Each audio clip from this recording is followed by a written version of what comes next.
Welcome back to Our Issues Birmingham. I'm Tommy Spina. We're talking about pediatric nephrology, and we've basically discussed what goes on at Children's Hospital in that department. What's the future for transplants in not just children, I suppose, although that's your world, but if both. Where are we headed? You know, technology is advancing every minute of every day. So what do you foresee for the future? New medications, hopefully, that will decrease rejection and also prolong the life of the kidney. And also, hopefully, new modalities that allow us to transplant folks faster. A lot of things that are in the research pipeline that we hope will come to the fore in the next several years that can hopefully get people off the waiting list a lot faster than they are now. Yeah. Well, go ahead. So our biggest challenges in transplant right now are involved in the fact that the immune system, the part of the body that fights infection, is not real fond of a new organ. That's what I was going to ask you. Ask a question about rejection. So the immune system will frequently fight the transplant, and so we have to provide medications that blunt the effect of the immune system and protect the kidney. Now, is that in the short term until the body forever. can adapt? No. Yeah, so that's long term. So that's forever. And so one aspect is that there's an increased risk of infection after transplant. But one of the binds that we're in is that the medications that make kidney transplantation possible are also injurious to the kidneys. And that puts a finite limit on how long transplants last. And on average, in a child, a transplant will last about 12 years, after which that child, who may be an adolescent or may be an adult by that time, will need another transplant or persistent dialysis. And each subsequent transplant becomes more and more difficult because the immune system is primed to the previous organ and future organs.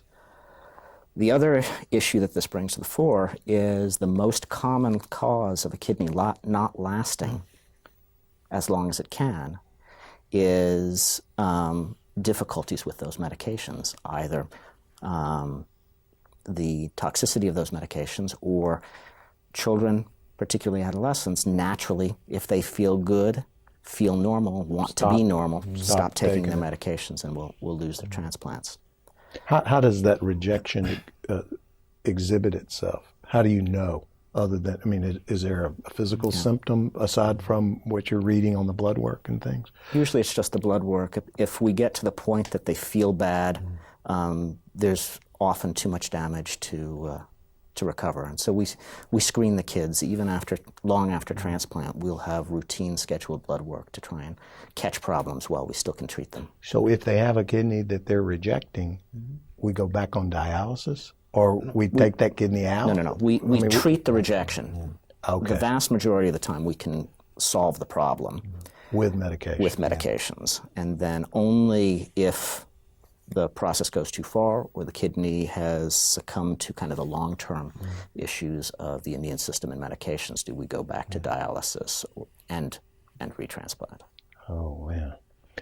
Well, I don't think there's anybody that could not appreciate what you do for citizens that have these sorts of issues. And we're very fortunate to have you out there working for us. And we're tremendously blessed to be in such a great institution as Children's of Alabama. It's a great hospital, great institution, great folks working there. And one thing we would be remiss to mention, not just Dr. Feig and I, we have a great team of nurses, other doctors, social workers, everybody that allow us, because the patients with which we deal with are extremely complicated. They have lots of issues going on, but it takes a team. Just like in football, to win a national championship, we feel that we're the national champions and what we do. But it takes a team effort to take care of so many myriad things that we have to deal with. So it's not just he and I. Yeah, well, I mentioned social workers because you have the families out there that are struggling with dealing with the issues that we've been talking about today, and somebody has to help them get through this process. So I appreciate you mentioning that as well. Social workers, we have child life specialists who help the kids and the families cope in the immediate periods. We have psychologists and family counselors. All told, our team is about 60 people. Well, I know this must be expensive. So how does it get paid for?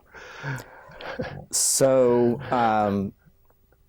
our third-party insurance pays for some of it, but kids with kidney failure are also eligible for Medicare. They're the only children who are eligible for any part of the Medicare process, and so that's a major contributor. And the Alabama Medicaid also provides some support for our children.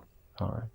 Well, I appreciate you being with us, and keep up the good work. We have a building for every organ in the body down in that part of our city, it seems like. But we do, if you look around. So keep up the good work with the kidneys. And thanks for being on our show today. We appreciate it. Thank you.